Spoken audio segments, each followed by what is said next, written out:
വാർത്തകൾ വിശദമായി. മണ്ഡല മകരവിളക്ക് കാലത്ത് 51 യുവതികൾ പ്രശ്നങ്ങളില്ലാതെ ശബരിമലയിൽ ദർശനം നടത്തിയെന്ന് സംസ്ഥാന സർക്കാർ സുപ്രീം കോടതിയെ അറിയിച്ചു. ഇവരുടെ വിശദമായ പട്ടികയും ഡിജിറ്റൽ സ്കാനിലൂടെ കിട്ടിയ ദൃശ്യങ്ങളടക്കമുള്ള തെളിവുകളുമാണ് സർക്കാർ കോടതിയിൽ സമർപ്പിച്ചത്. ശബരിമല ദർശനം നടത്തിയതിന്റെ പേരിൽ സംഘപരിവാർ ആക്രമണം നേരിടുന്ന ബിന്ദുവിനും കനകദുർഗയ്ക്കും ഇപ്പോഴുള്ള സംരക്ഷണം തുടരണമെന്ന് സുപ്രീം കോടതി ഉത്തരവിട്ടു. ശബരിമലയിൽ കയറിയ ശേഷം നിരന്തരം സംഘപരിവാർ ഭീഷണി നിലനിൽക്കുന്ന സാഹചര്യത്തിലാണ് പൂർണ്ണ സുരക്ഷ ആവശ്യപ്പെട്ട് ബിന്ദുവും കനകദുർഗയും കഴിഞ്ഞ ദിവസം സുപ്രീം കോടതിയെ സമീപിച്ചത്. തുടർന്ന് റിട്ട് ഹർജി പരിഗണിച്ച ചീഫ് ജസ്റ്റിസ് ഇവരുടെ ജീവനും സ്വത്തിനും സംരക്ഷണം നൽകേണ്ടത് സർക്കാരിന്റെ ഉത്തരവാദിത്തമാണെന്ന് ഉത്തരവിട്ടു. ഇവർക്കുള്ള സംരക്ഷണം തുടരാൻ കോടതി നിർദ്ദേശിച്ചു. വിധിയുടെ അടിസ്ഥാനത്തിൽ 10നും 50നും ഇടയിൽ പ്രായമുള്ള 7564 സ്ത്രീകൾ അയ്യപ്പ ദർശനത്തിനായി ഓൺലൈനായി രജിസ്റ്റർ ചെയ്തിരുന്നു. ഇവരിൽ 51 പേർ പ്രശ്നങ്ങളില്ലാതെ സന്നിധാനത്തെത്തുകയും ദർശനം നടത്തിയെന്നും സർക്കാരിന് വേണ്ടി ഹാജരായ മുതിർന്ന അഭിഭാഷകൻ വിജയ് ഹസാരിയ കോടതിയെ അറിയിച്ചു. ഇവരുടെ വിശദമായ പട്ടികയും ഡിജിറ്റൽ സ്കാനിലൂടെ കിട്ടിയ ദൃശ്യങ്ങളടക്കമുള്ള തെളിവുകളുമാണ് സർക്കാർ കോടതിയിൽ സമർപ്പിച്ചത്. ഈ പട്ടികയിൽ കൂടുതലുള്ളത് ആന്ധ്ര, തമിഴ്നാട് സ്വദേശികളാണ്. 24 പേർ തമിഴ്നാട് സ്വദേശിനികളും 21 പേർ ആന്ധ്രയിൽ നിന്നുള്ളവരും 3 പേർ തെലങ്കാനയിൽ നിന്നുള്ളവരും കർണാടക, ഗോവ, പോണ്ടിച്ചേരി എന്നിവിടങ്ങളിൽ നിന്ന് ഓരോരുത്തരുമാണ് പട്ടികയിലുള്ളത്. പേര്, വയസ്സ്, ആധാർ നമ്പർ, മൊബൈൽ നമ്പർ, വിലാസം ഉൾപ്പെടെയുള്ള വിവരങ്ങൾ പട്ടികയിലുണ്ട്. എന്നാൽ ഈ പട്ടിക തെറ്റാണെന്ന് ഭക്തർക്കായി ഹാജരായ അഭിഭാഷകർ വാദിച്ചു. എന്നാൽ ഇതിന്റെ കൂടുതൽ കാര്യങ്ങളിലേക്ക് ഇപ്പോൾ കടക്കേണ്ടതില്ലെന്നും കേസുമായി ബന്ധപ്പെട്ട എല്ലാ കാര്യവും ഞങ്ങൾക്കറിയാമെന്നും കോടതി നിരീക്ഷിച്ചു. ബിന്ദുവും കനകദുർഗയും റിട്ട് ഹർജിയിൽ ആവശ്യപ്പെട്ട മറ്റു കാര്യങ്ങളിലേക്ക് കോടതി കടന്നിട്ടില്ല. Chief justice Ranjan Gogoi, justice Nageswar Rao, justice Dinesh Maheshwari എന്നിവരടങ്ങിയ ബെഞ്ചാണ് ഹർജി പരിഗണിച്ചത്. മണ്ഡലകാലത്തിനു ശേഷം നട അടയ്ക്കാനിരിക്കുകയാണ്. അതുകൊണ്ട് ഇപ്പോൾ ഈ കേസ് അടിയന്തര പ്രാധാന്യത്തോടെ പരിഗണിക്കേണ്ടതില്ലെന്ന് ദേവസ്വം ബോർഡിന് വേണ്ടി ഹാജരായ സീനിയർ അഭിഭാഷകൻ രാകേഷ് ദ്വിവേദി വാദിച്ചു. മുതിർന്ന അഭിഭാഷക ഇന്ദിര ജയ്സിംഗാണ് ബിന്ദുവിനും കനകദുർഗയ്ക്കും വേണ്ടി ഹാജരായത്. ഇപ്പോൾ സംസ്ഥാന സർക്കാർ സുപ്രീം കോടതിയെ അറിയിച്ച വിവരങ്ങൾ വെർച്വൽ ക്യൂ മുഖാന്തരമുള്ളതാണ്. എന്നാൽ ഭരണഘടനാ ബെഞ്ച് ഈ വിഷയം പരിഗണിക്കുമ്പോൾ ഇതുവരെ ദർശനം നടത്തിയ എല്ലാവരുടെയും പട്ടികയിൽ നിന്നുള്ള ഒരു വിവരം സുപ്രീം കോടതിയെ അറിയിക്കേണ്ടി വരും. എന്തായാലും ഈ വരുന്ന ജനുവരി 22-ന് ഭരണഘടനാ ബെഞ്ച് ഈ വിഷയം പരിഗണിക്കുമെന്നുള്ളത് കാത്തിരുന്നു കാണേണ്ടി വരും. കാരണം ഇപ്പോൾ ജസ്റ്റിസ് ഇന്ദു മൽഹോത്ര അവധിയിലാണ്. സുപ്രീം കോടതിയിൽ നിന്നും ഹരീഷ് ചരങ്ങാട്ട്. ശബരിമലയിലെത്തിയ 51 യുവതികൾ ഓൺലൈൻ രജിസ്ട്രേഷനിലൂടെ എത്തിയവരെന്ന് ദേവസ്വം മന്ത്രി കടകംപള്ളി സുരേന്ദ്രൻ. ഈ സീസണിൽ 44 ലക്ഷം പേർ ശബരിമലയിൽ ദർശനം നടത്തി. ഇതിൽ ഓൺലൈൻ രജിസ്ട്രേഷനിലൂടെ മാത്രം എത്തിയത് 8.2 ലക്ഷം പേർ. 7564 യുവതികളും ഓൺലൈനിൽ രജിസ്റ്റർ ചെയ്തിരുന്നു. കനകദുർഗയും ബിന്ദുവും എത്തിയത് രജിസ്റ്റർ ചെയ്യാതെയെന്നും ദേവസ്വം മന്ത്രി സ്ഥിരീകരിച്ചു. മണ്ഡല മകരവിളക്ക് മഹോത്സവത്തിന് തുടക്കം കുറിച്ച വൃശ്ചികം 1 2018 നവംബർ 16 മുതലുള്ള കണക്കാണ് സംസ്ഥാന സർക്കാർ ഇന്ന് സുപ്രീം കോടതിയിൽ സമർപ്പിച്ചത്. ഇതിൽ ആകെ ദർശനം നടത്തിയവർ 44 ലക്ഷം പേർ എന്ന് വ്യക്തമാകുന്നു. 16 ലക്ഷം പേർ ഓൺലൈനിൽ ദർശനത്തിനായി രജിസ്റ്റർ ചെയ്തപ്പോൾ 8.2 ലക്ഷം പേരാണ് ദർശനം നടത്തിയത്. ഇതിൽ തന്നെ 10നും 50 വയസ്സിനും മധ്യപ്രായമുള്ള 7564 യുവതികൾ രജിസ്റ്റർ ചെയ്തതിലാണ് 51 പേർ എത്തിയതെന്ന് ദേവസ്വം മന്ത്രി കടകംപള്ളി സുരേന്ദ്രൻ വ്യക്തമാക്കി.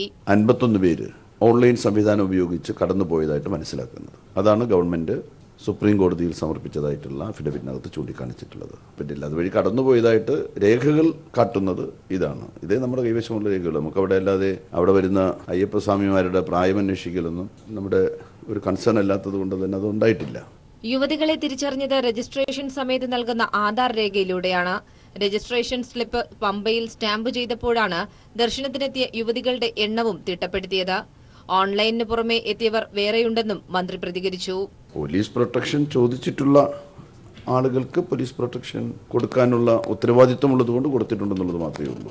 വലിയ വാർത്താ പ്രാധാന്യത്തോടുകൂടി പത്രസമ്മേളനമൊക്കെ നടത്തി വന്നിട്ടുള്ള ആളുകൾക്കെതിരായിട്ടുള്ള എതിർപ്പ് വന്നിട്ടുണ്ട് അവിടെ. അതല്ലാതുള്ള ആളുകൾ കടന്നു പോയിട്ടുണ്ടാവാം, നമുക്കെങ്ങനെ അറിയാൻ പറ്റും? ശബരിമലയിൽ ദർശനത്തിനെത്തുന്ന വിവരം പരസ്യപ്പെടുത്താതെ എത്തിയവർക്ക് ദർശനത്തിന് യാതൊരു ബുദ്ധിമുട്ടും ഉണ്ടായില്ല എന്നത് തന്നെയാണ് ഇതിലൂടെ വ്യക്തമായത്. ദർശനം നടത്തിയ യുവതികളുടെ വിഷയത്തിൽ സർക്കാർ സുപ്രീം കോടതിയിൽ നൽകിയ സത്യവാങ്മൂലം പരിശോധിച്ചാൽ എല്ലാം വ്യക്തമാകുമെന്നും ദേവസ്വം മന്ത്രി വിശദീകരിച്ചു. News bureau, Thiruvananthapuram. സർക്കാർ കൃത്യമായ കണക്കാണ് കോടതിയിൽ നൽകിയതെന്ന് ദേവസ്വം ബോർഡ് അംഗം വി ജയകുമാർ.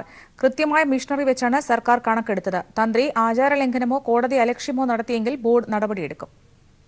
സർക്കാരിന് പരിശോധിക്കാനുള്ള മിഷനറി ഉണ്ടാവും. അതുകൊണ്ടായിരിക്കും കൃത്യമായ കണക്ക് സർക്കാർ കൊടുത്തിട്ടുള്ളത്. തന്ത്രി ആചാരലംഘനമാണെന്ന രീതിയിൽ കുറേ നടപടികളെ സ്വീകരിക്കുകയാണെങ്കിൽ തീർച്ചയായും തന്ത്രിക്ക് നടപടിക്കെതിരെ നടപടിയെടുക്കും. സുപ്രീം കോടതിയുടെ വിധിയെ തന്ത്രി ലംഘിക്കുകയാണെങ്കിൽ തന്ത്രിക്കെതിരെ നടപടിയെടുക്കും. രക്ഷ നൽകണമെന്ന സുപ്രീം കോടതി വിധിയിൽ സന്തോഷമെന്ന് ശബരിമല ദർശനം നടത്തിയ ബിന്ദു. സ്ത്രീകളുടെ അന്തസ് ഉയർത്തുന്ന വിധിയാണ് സുപ്രീം കോടതിയിൽ നിന്നുമുണ്ടായത്. കൂടുതൽ ആളുകൾ ശബരിമലയിൽ എത്തിയിട്ടുണ്ടാകാം എന്ന് തന്നെയാണ് കരുതുന്നത്. ഭയം കാരണമാകും പുറത്തു പറയാത്തത്. സാധാരണ ജീവിതത്തിന് കൂടുതൽ സുരക്ഷ വേണം. അതിനാലാണ് കോടതിയെ സമീപിച്ചതെന്നും ബിന്ദു പറഞ്ഞു. ഇപ്പോൾ ഇന്ന് വന്നിട്ടുള്ള സുപ്രീം കോടതി വിധി ഇന്ത്യയിലെ ജനങ്ങളുടെ ആത്മാഭിമാനം ഉയർത്തിപ്പിടിക്കുന്ന ഒരു വിധിയായിട്ടാണ് ഞാൻ കണക്കാക്കുന്നത്. ഇവിടെ കേരളത്തിൽ ഇപ്പോൾ നടന്നുകൊണ്ടിരിക്കുന്ന ഒരു സ്ഥിതിവിശേഷത്തിൻ്റെ യാഥാർത്ഥ്യം സുപ്രീം കോടതിക്ക് മനസ്സിലായതിൻ്റെ ഭാഗമായിട്ട് കൂടിയാണ് ഇത്തരത്തിലൊരു വിധിയെന്ന് ഞാൻ കരുതുന്നു. അക്രമകാരികളായ ചില ആളുകൾ ഭീഷണിപ്പെടുത്തുകയും തെറി വിളിക്കുകയും നമ്മളെ വളരെ മോശപ്പെട്ട ഒരു ഭാഷ ഉപയോഗിച്ചുകൊണ്ട് അബ്യൂസ് ചെയ്തുകൊണ്ട് മുന്നോട്ട് പോവുകയാണ്. അപ്പോൾ ഇവരുടെ ഈ പ്രവർത്തികൾക്ക് എതിരായിട്ടുള്ള ഒരു വിധിയായിട്ട് കൂടിയാണ് ബഹുമാനപ്പെട്ട സുപ്രീം കോടതിയുടെ വിധിനെ ഞാൻ കണക്കാക്കുന്നത്. എനിക്ക് വീണ്ടും പറയാനുള്ളത് സുപ്രീം കോടതിയിലുള്ള ഒരു വിശ്വാസത്തെ ഊട്ടിയുറപ്പിക്കുന്നതാണ് ഈ വിധി.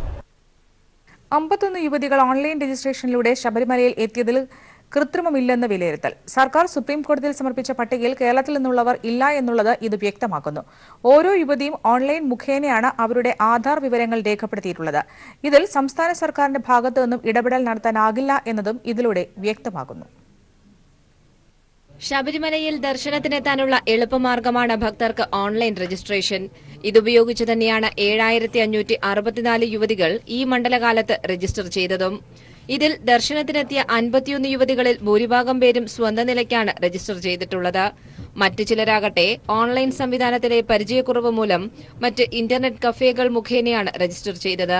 ഇതിൽ കൃത്രിമം കാട്ടാൻ സംസ്ഥാന സർക്കാരിന് സാധിക്കില്ല എന്നുള്ളതും ഇതിലൂടെ വ്യക്തം. ഒപ്പം സർക്കാർ സുപ്രീം കോടതിയിൽ സമർപ്പിച്ച പട്ടികയിൽ കേരളത്തിൽ നിന്നുള്ളവർ ആരുമില്ല എന്നുള്ളതും ശ്രദ്ധേയമാണ്. നിലവിൽ സംസ്ഥാന സർക്കാർ സുപ്രീം കോടതിയിൽ സമർപ്പിച്ച പട്ടികയിലെ യുവതികളുടെ പ്രായത്തെ ചൊല്ലി വിവാദമുയരുമ്പോൾ ശബരിമലയിൽ നിലനിന്ന സംഘർഷാന്തരീക്ഷം ഇതിന് കാരണമായെന്നാണ് വിലയിരുത്തൽ. അവർ രേഖപ്പെടുത്തിയ ആധാർ വിവരപ്രകാരം തന്നെയാണ് ശബരിമലയിൽ ഇവർ എത്തിയപ്പോൾ സ്ലിപ്പുകൾ സ്റ്റാമ്പ് ചെയ്ത് നൽകിയിട്ടുള്ളതും. വിവരം നിലവിൽ പുറത്തുവന്ന സാഹചര്യത്തിൽ തങ്ങളുടെ ജീവന് അപായമുണ്ടാകുമോ എന്ന പേടിയും ഇവരെ സത്യം പറയുന്നതിൽ നിന്നും അകറ്റി നിർത്തുന്നു എന്നാണ് വിദഗ്ധ വിലയിരുത്തൽ. News bureau, Thiruvananthapuram. മണ്ഡല മകരവിളക്ക് കാലത്ത് 51 സ്ത്രീകൾ ശബരിമലയിൽ ദർശനം നടത്തിയതിന്റെ പട്ടിക സർക്കാർ സുപ്രീം കോടതിയിൽ നൽകിയതോടെ അയിത്താചരണക്കാർ നേരിടുന്നത് വൻ പരാജയം. കോടതി വിധിയുടെ അടിസ്ഥാനത്തിൽ ദർശനത്തിനെത്തുന്ന സ്ത്രീകൾക്ക് പോലീസ് പിന്തുണ നൽകുന്നില്ല എന്ന വാദവും അസ്ഥാനത്തായിരിക്കുകയാണ്. ഇതോടെ സെക്രട്ടേറിയറ്റിന് മുന്നിൽ നടത്തുന്ന നിരാഹാര സമരം അവസാനിപ്പിച്ച് തലയുയരാനുള്ള ശ്രമത്തിലാണ് BJP. ശബരിമലയിൽ ദർശനം നടത്തിയ സ്ത്രീകളുടെ പേരും വിലാസവും തിരിച്ചറിയൽ രേഖകളും അടക്കമുള്ള വിവരങ്ങൾ സംസ്ഥാന സർക്കാർ സുപ്രീം കോടതിയിൽ സമർപ്പിച്ചതോടെ അയിത്താചരണക്കാർ വൻ തിരിച്ചടി നേരിടുകയാണ്. ഭരണഘടനാ തത്വങ്ങൾ ഉയർത്തിപ്പിടിച്ച് സംസ്ഥാന സർക്കാർ സുപ്രീം കോടതി വിധി നടപ്പാക്കാൻ ശ്രമിച്ചപ്പോൾ BJPയും RSSും കർമ്മസമിതിയും ഒപ്പം കോൺഗ്രസും അത് പരാജയപ്പെടുത്താനായിരുന്നു നിരന്തരം ശ്രമിച്ചത്. ലിംഗസമത്വം എന്ന ഭരണഘടനാ തത്വം പാലിക്കാനായിരുന്നു കോടതി വിധിയെ തുടർന്ന് സർക്കാർ ശ്രമിച്ചത്. എന്നാൽ കേവലം അയിത്താചരണത്തിന്റെ മറവിൽ ശബരിമലയിൽ അക്രമം അഴിച്ചുവിട്ട് രാഷ്ട്രീയ നേട്ടമുണ്ടാക്കാനായിരുന്നു BJP-RSS ശ്രമം. അതൊക്കെ അതിജീവിച്ച് സ്ത്രീകൾ ദർശനം നടത്തിയപ്പോൾ അനാചാരങ്ങൾക്കെതിരായ പോരാട്ടം കൂടിയായി മാറിയത്. ശബരിമല വിഷയത്തിൽ സുപ്രീം കോടതി വിധിയെപ്പോലും വെല്ലുവിളിക്കുന്ന സമീപനമാണ് BJPയുടെ സംസ്ഥാന നേതൃത്വം മുതൽ കേന്ദ്ര നേതൃത്വവും പ്രധാനമന്ത്രി നരേന്ദ്രമോദിയും വരെയും സ്വീകരിച്ചത്. ശബരിമലയിൽ ദർശനം നടത്തിയ കനകദുർഗയ്ക്കും ബിന്ദുവിനും സംരക്ഷണം തുടരാൻ കോടതി നിർദ്ദേശിച്ചത് അക്ഷരാർത്ഥത്തിൽ ഇവർക്കെല്ലാമുള്ള താക്കീത് കൂടിയായി മാറി. ശബരിമലയിൽ 10 വയസ്സിനും 50 വയസ്സിനും ഇടയിൽ പ്രായമുള്ള സ്ത്രീകൾ ദർശനം നടത്തിയാൽ ആത്മാഹൂതി ചെയ്യുമെന്ന ഹിന്ദു ഐക്യവേദി നേതാക്കൾക്കും സർക്കാർ നൽകിയ പട്ടിക തിരിച്ചടിയായിരിക്കുകയാണ്. പറഞ്ഞതിൽ നിന്ന് പിന്മാറാൻ ഇനി പുതിയ വാദമുഖങ്ങൾ നിരത്തേണ്ടി വരും KP ശശികലയെ പോലുള്ളവർക്ക്. ഇനി അയിത്താചരണക്കാർക്ക് അവശേഷിക്കുന്ന ആയുധം അക്രമം മാത്രമാണ്. ദർശനം നടത്തിയ സ്ത്രീകൾക്കും അവരുടെ വീടുകൾക്കും നേരെയും അക്രമം അഴിച്ചുവിടാനാണ് ഇപ്പോൾ ശ്രമം നടക്കുന്നത്. എന്നാൽ വനിതാ മതിൽ പോലുള്ള പ്രതിരോധങ്ങൾ അക്രമവും അവർക്ക് അപ്രാപ്യമാക്കുകയാണ്. സ്ത്രീകൾ ദർശനം നടത്തിയ പട്ടിക സർക്കാർ സുപ്രീം കോടതിയിൽ സമർപ്പിച്ചതോടെ ശബരിമല വിഷയമുയർത്തി സെക്രട്ടേറിയറ്റിന് മുന്നിൽ നടത്തിവരുന്ന നിരാഹാര സമരം അവസാനിപ്പിച്ച് തടിയൂരാനുള്ള നീക്കവും BJP നേതൃത്വം തുടങ്ങിക്കഴിഞ്ഞു. സമരത്തിന് ആളെ കിട്ടാനില്ലാത്തതും നിരാഹാരം കിടക്കാൻ പ്രമുഖ നേതാക്കൾ തയ്യാറാകാത്തതും BJP നേതൃത്വത്തെ അങ്കലാപ്പിലാക്കിയിരുന്നു. സമരം 47 ദിവസം പിന്നിടുമ്പോൾ അണികൾക്ക് ആവേശമില്ലാത്തതും നേതാക്കൾക്കിടയിലെ ചേരിപ്പോരും മൂലം വിചാരിച്ചത്ര രാഷ്ട്രീയ നേട്ടമുണ്ടാക്കാൻ കഴിഞ്ഞില്ലെന്ന വിലയിരുത്തലും പാർട്ടിക്കുണ്ട്. പിന്തുണയില്ലാത്ത സമരം എത്രയും വേഗം അവസാനിപ്പിക്കാൻ RSS നേതൃത്വവും നിർദ്ദേശം നൽകിക്കഴിഞ്ഞു. സംസ്ഥാന അധ്യക്ഷൻ PS ശ്രീധരൻപിള്ള ഏകപക്ഷീയമായി നിരാഹാര സമരം പ്രഖ്യാപിച്ചത് എതിർപക്ഷ നേതാക്കളെ ചൊടിപ്പിക്കുകയും ചെയ്തിരുന്നു. ശബരിമല നട 19-ന് അടയ്ക്കുന്നതിനാൽ ഇനി സമരവുമായി മുന്നോട്ടു പോകുന്നതിൽ അർത്ഥമില്ലെന്നും നേതൃത്വം വിലയിരുത്തുന്നുണ്ട്. 20-ന് കർമ്മസമിതിയുടെ അയ്യപ്പ സംഗമം നടക്കുന്നതിന് മുൻപ് സമരം അവസാനിപ്പിച്ച് തലയൂരാനാണ് ഇപ്പോഴത്തെ ശ്രമം. നിരാഹാരം കടന്നിരുന്ന VT രമ മാറി പകരം PK കൃഷ്ണദാസിനെ കൊണ്ടുവന്നത് നാളെ സമരം അവസാനിപ്പിക്കുന്നതിന്റെ സൂചന കൂടിയായി മാറി. News bureau, Thiruvananthapuram. കർണാടകയിൽ കോൺഗ്രസിന്റെ നിയമസഭാ കക്ഷിയോഗം ആരംഭിച്ചു. 3 കോൺഗ്രസ് MLA-മാർ യോഗത്തിൽ പങ്കെടുക്കുന്നില്ല. ഇവർ BJP-ക്കൊപ്പം മുംബൈയിൽ തുടരുന്നു. വിവരങ്ങളുമായി സന്തോഷ് ചേരുന്നു. സന്തോഷ്, എന്താണ് ഏറ്റവും പുതിയ വിവരങ്ങൾ കർണാടകയിൽ നിന്ന് തരാനുള്ളത്? ഈ ഓപ്പറേഷൻ താമര എന്ന പേരിൽ BJP ഉയർത്തിയ പ്രതിസന്ധി തരണം ചെയ്തു എന്ന് പ്രഖ്യാപിക്കാനാണ് കോൺഗ്രസ് എന്ന നിയമസഭാ കക്ഷി യോഗം ചേർന്നത്. ബാംഗ്ലൂരിലെ നിയമസഭാ മന്ദിരത്തിലെ കോൺഫറൻസ് ഹാളിൽ ഉച്ചയ്ക്ക് 3:30 യോഗം ആരംഭിച്ചു. നിയമസഭാ കക്ഷി നേതാവ് കൂടിയായ സിദ്ധരാമയ്യ നേരത്തെ തന്നെ എല്ലാ MLA-മാർക്കും വിപ്പ് നൽകിയിരുന്നു. അതുകൊണ്ട് തന്നെ കോൺഗ്രസ് പ്രതീക്ഷിച്ചതുപോലെ 4 MLA-മാർ പങ്കെടുത്തില്ല. ബാക്കിയുള്ള 66 MLA-മാർ പങ്കെടുത്തിട്ടുണ്ട്. ഇതിൽ ഒരു MLA നേരത്തെ കോടതിയിൽ നേരിട്ട് ഹാജരാകാൻ സമയം വേണം എന്നാവശ്യപ്പെട്ടുണ്ട്. അദ്ദേഹവും യോഗത്തിൽ പങ്കെടുത്തില്ല. പക്ഷെ അദ്ദേഹം കൂടി ഉൾപ്പെട്ട 66 MLA-മാർ 76 MLA-മാർ ഇപ്പോൾ കോൺഗ്രസിനോടൊപ്പം തന്നെയുണ്ട്. കോൺഗ്രസിന്റെ ആകെ MLA-മാർ എന്ന് പറഞ്ഞാൽ 80 പേരാണ്. അതിൽ നിന്നാണ് 4 പേർ പോയത്. പക്ഷെ 4 പേർ മാത്രം ഇപ്പോൾ BJP വിമതരായി രംഗത്തുണ്ടെങ്കിൽ പോലും JDS കോൺഗ്രസ് സഖ്യ സർക്കാരിന് പ്രശ്നങ്ങളൊന്നുമില്ല എന്നാണ് ഇപ്പോൾ യോഗശേഷം നേതാക്കൾ ചൂണ്ടിക്കാണിക്കുന്നത്. കാരണം 2 സ്വതന്ത്ര MLA-മാരും 4 പേരെയും കുറച്ചാൽ പോലും 114 അംഗബലം കുറയുമെങ്കിൽ പോലും BJP-യേക്കാൾ അംഗബലം ഇപ്പോഴും JDS കോൺഗ്രസ് സഖ്യ സർക്കാരിനാണ്. എന്തായാലും കഴിഞ്ഞ 2 ആഴ്ചയായി നടന്നു വന്ന കർണാടകയിലെ പ്രതിസന്ധി ഏറെക്കുറെ മാറിയിരിക്കുകയാണ് ഈ യോഗത്തോടുകൂടി. സന്തോഷാണ് വിവരങ്ങൾ നൽകിയത്. രാമക്ഷേത്ര നിർമ്മാണത്തിൽ മലക്കം മറിഞ്ഞ് RSS. ക്ഷേത്ര നിർമ്മാണം 2025-ലെന്ന് RSS-ലെ രണ്ടാമനും ജനറൽ സെക്രട്ടറിയുമായ ഭയ്യാജി ജോഷി പറഞ്ഞു. ഉത്തർപ്രദേശിൽ കുംഭമേളയിൽ സംസാരിക്കുകയായിരുന്നു ഭയ്യാജി ജോഷി. രാമക്ഷേത്ര നിർമ്മാണം ഉടൻ ആരംഭിക്കുമെന്നായിരുന്നു ഇതുവരെ RSS പറഞ്ഞിരുന്നത്. രാമക്ഷേത്ര നിർമ്മാണത്തിൽ വീണ്ടും നിലപാട് മാറ്റുകയാണ് RSS-ഉം BJP-യും. സുപ്രീം കോടതി കേസ് പരിഗണിക്കുന്നത് വൈകുന്നതുകൊണ്ടാണ് ക്ഷേത്ര നിർമ്മാണം താമസിക്കുന്നതെന്നായിരുന്നു ഇതുവരെ RSS പരസ്യമായി പറഞ്ഞിരുന്നത്. എന്നാൽ കുംഭമേളയിൽ സംസാരിക്കുകയായിരുന്ന RSS general secretary Bhaiyyaji Joshi രാമക്ഷേത്ര നിർമ്മാണം 2025-ലെ ആരംഭിക്കുകയുള്ളൂവെന്ന് വെളിപ്പെടുത്തി. ഭയ്യാജി പറഞ്ഞതിങ്ങനെ: 1952-ൽ സോമനാഥ ക്ഷേത്ര നിർമ്മാണം ആരംഭിച്ചതിനു ശേഷമാണ് ഗുജറാത്തിൽ വികസനം ആരംഭിച്ചത്. അതുപോലെ 2025-ൽ രാമക്ഷേത്ര നിർമ്മാണം ആരംഭിക്കുമ്പോൾ രാജ്യം വികസനത്തിലേക്ക് കുതിക്കുമെന്നും അദ്ദേഹം പറഞ്ഞു. RSS-ന്റെയും BJP-യുടെയും പ്രഖ്യാപിത നിലപാടിൽ നിന്നുള്ള പിന്നോട്ട് പോക്കാണിത്. പ്രസ്താവന വിവാദമായതോടെ പ്രതികരണവുമായി BJP കേന്ദ്ര നേതൃത്വം രംഗത്തെത്തി. നിയമമനുസരിച്ച് ക്ഷേത്ര നിർമ്മാണം നടത്തുമെന്ന് മന്ത്രി സ്മൃതി ഇറാനി അറിയിച്ചു. मैं क्योंकि कैबिनेट की मेंबर हूं, इसलिए ये भी कहना चाहूंगी कि माननीय प्रधानमंत्री जी ने भी जब उनसे ये सवाल किया गया तब संविधान की मर्यादा में रहकर किस प्रकार से भारत सरकार इस मुद्दे पर अपना कार्य करेगी उस पर प्रधानमंत्री जी स्वयं बोल चुके हैं. ലോക്സഭാ തെരഞ്ഞെടുപ്പിന് മുമ്പ് ഓർഡിനൻസ് ഇറക്കി ക്ഷേത്ര നിർമ്മാണം ആരംഭിക്കുമെന്നാണ് സംഘപരിവാർ സംഘടനകൾ പ്രചാരണം നടത്തുന്നത്. ഹിന്ദു വോട്ട് ഏകീകരണത്തിനായി രാമക്ഷേത്ര വിഷയം സജീവമായി നിലനിർത്തുകയാണ് സംഘപരിവാർ ലക്ഷ്യമെന്ന് ഭയ്യാജി ജോഷിയുടെ പ്രസ്താവനയിലൂടെ വ്യക്തമാകുന്നു. News bureau, Delhi. ഇടവേള. വാർത്തകൾ തുടരുന്നു. മാന്ധാമംഗലം പള്ളി തർക്കത്തിന്റെ പ്രശ്നങ്ങൾക്ക് താൽക്കാലിക പരിഹാരമായി. യാക്കോബായ വിഭാഗവും പള്ളിയിൽ നിന്ന് മടങ്ങി. ഇരുവിഭാഗത്തോടും പള്ളിയിൽ നിന്ന് പുറത്തിറങ്ങാൻ ജില്ലാ കളക്ടർ ഉത്തരവിട്ടിരുന്നു. വിവരങ്ങളുമായി സിബി ചേരുന്നു. സിബി, ഇപ്പോൾ അവിടുത്തെ അവസ്ഥ എങ്ങനെയാണ്? എല്ലാവരും പള്ളി വിട്ടു പോയോ? അശ്വതി, ഇപ്പോൾ എല്ലാവരും തന്നെ പള്ളി വിട്ടു പോയിരിക്കുന്നു. ഇപ്പോൾ സംഘർഷത്തിൽ അയവ് വന്നിരിക്കുന്നു. ഇപ്പോൾ പള്ളി യാക്കോബായ വിഭാഗമായിരുന്നു ഏറ്റവും ഒടുവിലായി അവിടെ തമ്പടിച്ചിരുന്നത്. അവരും പുറത്തേക്ക് ഇറങ്ങിയോടെ ഇപ്പോൾ പള്ളി താൽക്കാലികമായി അടച്ചിരിക്കുകയാണ്. ഈ തൃശ്ശൂർ മാന്നാമംഗലം പള്ളി ഇന്നലെ രാത്രി മുതലായിരുന്നു ഈ യാക്കോബായ വിഭാഗവും ഓർത്തഡോക്സ് വിഭാഗവും തമ്മിൽ ഇത്തരത്തിലൊരു സംഘർഷം ഉണ്ടായത്. തുടർന്ന് ഇതിൽ നിരവധി പേരെ, 120-ലധികം പേരെ കസ്റ്റഡിയെടുക്കുകയും കേസെടുക്കുകയും ചെയ്തിരുന്നു. ഇതിൽ 42 പേരെ പോലീസ് അറസ്റ്റ് ചെയ്യുകയും ചെയ്തിട്ടുണ്ട്. എന്തായാലും ഇതുമായി ബന്ധപ്പെട്ടുകൊണ്ട് കളക്ടർ അനുപമ ഇവരുമായി ഉച്ചയ്ക്ക് 1 മണി മുതൽ തന്നെ മധ്യസ്ഥ ചർച്ചകൾ ആരംഭിച്ചിരുന്നു. എന്നാൽ ഈ ഒരു മധ്യസ്ഥ ചർച്ചയിൽ ഇരു വിഭാഗവും വിട്ടുകൊടുക്കാത്തൊരു നിലപാടാണ് സ്വീകരിച്ചത്. തുടർന്നാണ് ക്രമസമാധാനം എന്ന നിലയിൽ പള്ളിയിൽ നിന്നും പുറത്തേക്ക് ഇറങ്ങുമെന്ന് കളക്ടർ ഉത്തരവിട്ടത്. ഇന്ന് വൈകിട്ട് 4 മണി വരെയായിരുന്നു അവർക്ക് സമയം കൊടുത്തിരുന്നത്. ഓർത്തഡോക്സ് വിഭാഗത്തെ ഇന്നലെ തന്നെ അവിടെ നിന്നും അറസ്റ്റ് ചെയ്ത് നീക്കിയിരുന്നു. പിന്നീട് ബാക്കി വന്ന യാക്കോബായ വിഭാഗമാണ് ആ പള്ളിക്കകത്ത് തമ്പടിച്ചിരുന്നത്. ഇവരും ഇന്ന് 4 മണിക്ക് മുൻപായി തന്നെ 4 മണിയോട് കൂടെ തന്നെ അവർ പുറത്തേക്ക് ഇറങ്ങിയതോടെ ഇവിടെ ഒരു സംഘർഷത്തിനായി വന്നിരിക്കുന്നു. താൽക്കാലിക പരിഹാരം എന്ന നിലയിൽ നാളെയും ഈ യാക്കോബായ ഓർത്തഡോക്സ് വിഭാഗവുമായി കളക്ടർ അനുപമ ചർച്ച നടത്തും. എന്തായാലും ഇപ്പോഴത്തെ സാഹചര്യത്തിൽ അവിടെ സംഘർഷം ഉണ്ടാക്കിയ 42 പേരെ അറസ്റ്റ് ചെയ്തിട്ടുണ്ട്. ഇതിൽ 30 പേർ ഓർത്തഡോക്സ് വിഭാഗമാണ്, 12 പേർ യാക്കോബായ വിഭാഗവുമാണ്. തൃശൂർ ഭദ്രാസനാധിപൻ യോഹനാൻ മാർ മെലിത്യോസ് ഉൾപ്പെടെയാണ് 1-ാം പ്രതിയാക്കിക്കൊണ്ടാണ് നിരവധി പേർക്കെതിരെ കേസെടുത്തിട്ടുള്ളത്. ഇപ്പോഴും ഇവിടെ പ്രശ്നങ്ങൾക്ക് പരിഹാരമായിട്ടില്ല, മറിച്ച് സംഘർഷം അവസാനത്തിനായി വന്നിരിക്കുന്നു. അതോടൊപ്പം തന്നെ നാളെയും ഈ ഇരുകൂട്ടരുമായി കളക്ടർ ചർച്ച നടത്തുകയും ചെയ്യും. അശ്വതി, സിബിയാണ് കൊച്ചിയിൽ നിന്ന് വിവരങ്ങൾ നൽകിയത്. ആലപ്പാട് സമരം തുടരുന്നത് ദൌർഭാഗ്യകരമെന്ന മന്ത്രി ഇ.പി. ജയരാജൻ. സമരം ചെയ്യുന്നവർ പുറത്തുനിന്നുള്ളവരാണ്. അവിടുത്തെ എല്ലാ കാര്യങ്ങളും സർക്കാർ പരിശോധിച്ചതാണ്. ചെയ്യാൻ പറ്റുന്നതെല്ലാം സർക്കാർ ചെയ്തു കഴിഞ്ഞു. ഉടൻ തന്നെ ആലപ്പാട് സന്ദർശിക്കുമെന്നും വ്യവസായ മന്ത്രി തിരുവനന്തപുരത്ത് പറഞ്ഞു. സമരസമിതി പറയുന്ന കാര്യങ്ങളൊന്നും വസ്തുതാപരമായിട്ടുള്ളതല്ല. നിങ്ങൾ ഈ സമരം നടത്തുമ്പോൾ ഒരു മെമ്മോറാണ്ടം എന്തെങ്കിലും ആവശ്യം ഗവൺമെന്റ് മുമ്പിൽ ഉന്നയിച്ചു എന്ന് അവരോട് തന്നെ ഞാൻ അവിടെ ചോദിച്ചിട്ടുള്ളതാണ്. യഥാർത്ഥത്തിൽ ദൗർഭാഗ്യകരമാണ് സമരം തുടരുന്നത്. ഞാൻ പറഞ്ഞിട്ടുണ്ട്, ഇന്നലെ തന്നെ പറഞ്ഞിട്ടുണ്ട്, ആലപ്പാട് വരുന്നുണ്ട്. ഇന്നില്ല, ഞാൻ ആലപ്പാട് ഞങ്ങൾ അവിടുത്തെ MLA-യും ഞാനും അവിടെ സന്ദർശിക്കും. ഏറ്റവും നന്നായി വികാരങ്ങളും വസ്തുതകളും മനസ്സിലാക്കിയിട്ടുള്ളത് ഗവൺമെന്റാണ്. അവിടുത്തെ എല്ലാ കാര്യങ്ങളെക്കുറിച്ചും വളരെ വിശദമായി ഞങ്ങൾ മനസ്സിലാക്കിയിട്ടുണ്ട്.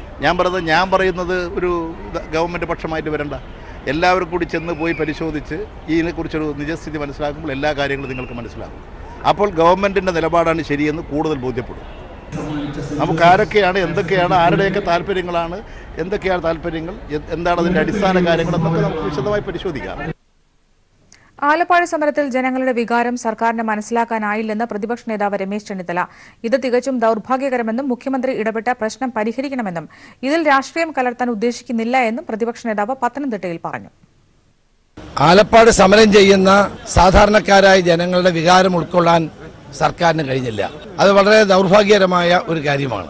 ആ പ്രദേശത്തെ ജനങ്ങളുടെ വികാരത്തെ ഉൾക്കൊണ്ടുകൊണ്ട് ഒരു പ്രശ്നപരിഹാരത്തിനായിരുന്നു സർക്കാർ ശ്രമിക്കേണ്ടത്. സർക്കാർ ഈ ചർച്ചയിൽ ഒരു കാരണവശാലും ജനങ്ങളുടെ വികാരം ഉൾക്കൊണ്ടില്ല എന്നുള്ളതാണ് നമുക്ക് കാണാൻ കഴിയുന്നത്. ഇനിയാണെങ്കിലും മുഖ്യമന്ത്രി ഇടപെട്ട് ഈ പ്രശ്നത്തിന് പരിഹാരമുണ്ടാക്കണം. സമരം അനിശ്ചിതമായി നീട്ടിക്കൊണ്ടുപോകുന്നത് ശരിയല്ല. കൊച്ചി ബ്യൂട്ടി പാർലർ വെടിവെപ്പ് കേസിൽ അന്വേഷണ സംഘം വീണ്ടും വിപുലീകരിച്ചു. ലോക്കൽ പോലീസും ക്രൈംബ്രാഞ്ചും ചേർന്നാകും ഇനി കേസ് അന്വേഷിക്കുക. നിലവിൽ കേസ് അന്വേഷിക്കുന്ന സംഘത്തെ സഹായിക്കാൻ ക്രൈംബ്രാഞ്ചിന് DGP നിർദ്ദേശം നൽകി.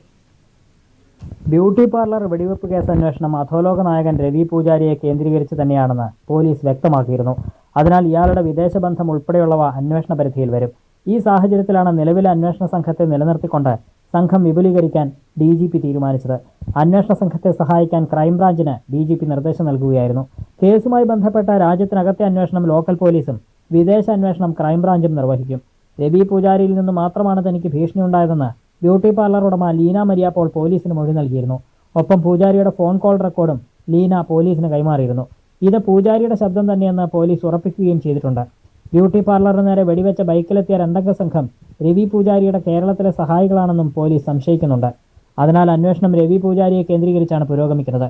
പൂജാരിയുടെ ബന്ധങ്ങൾ വിപുലമായതിനാൽ ലോക്കൽ പോലീസിന് ഒറ്റയ്ക്ക് അന്വേഷണം നടത്തുന്നതിൽ പരിമിതികളുണ്ട്. ഇതേ തുടർന്നാണ് കേസ് അന്വേഷണത്തിന് ക്രൈംബ്രാഞ്ചിന്റെ സഹായവും ലഭ്യമാക്കിയത്. News bureau, Kochi. ഇടവേള. വാർത്തകൾ തുടരുന്നു. പ്രമുഖ സ്വാതന്ത്ര്യ സമര സേനാനി VK മുഹമ്മദ് സാഹിബിന്റെ ഭാര്യ CP ആയിഷുമ്മ അന്തരിച്ചു. Kairali TV director VK Muhammad അഷ്റഫിന്റെ മാതാവാണ്. സാമൂഹ്യ രാഷ്ട്രീയ രംഗത്തെ പ്രമുഖർ അന്തിമോപചാരം അർപ്പിച്ചു. കൈരളി TVക്ക് വേണ്ടി മാനേജിംഗ് ഡയറക്ടർ ജോൺ ബ്രിട്ടാസ്, ഡയറക്ടർമാരായ AK Moosa master, CK Karunakaran, marketing വിഭാഗ മാനേജർ AS ജയശങ്കർ തുടങ്ങിയവർ അന്തിമോപചാരം അർപ്പിച്ചു. മൃതദേഹം വളാഞ്ചേരിയിലെ വീട്ടിൽ പൊതുദർശനത്തിന് ശേഷം അത്തിപ്പറ്റ ജുമാ മസ്ജിദിൽ ഖബറടക്കി. വാട്ടർ ടാങ്ക് രംഗത്തെ പ്രമുഖരായ സെൽസർ പോളിമേഴ്സ് വിപണിയിൽ പുത്തൻ കുതിച്ചുചാട്ടത്തിന് ഒരുങ്ങുന്നു.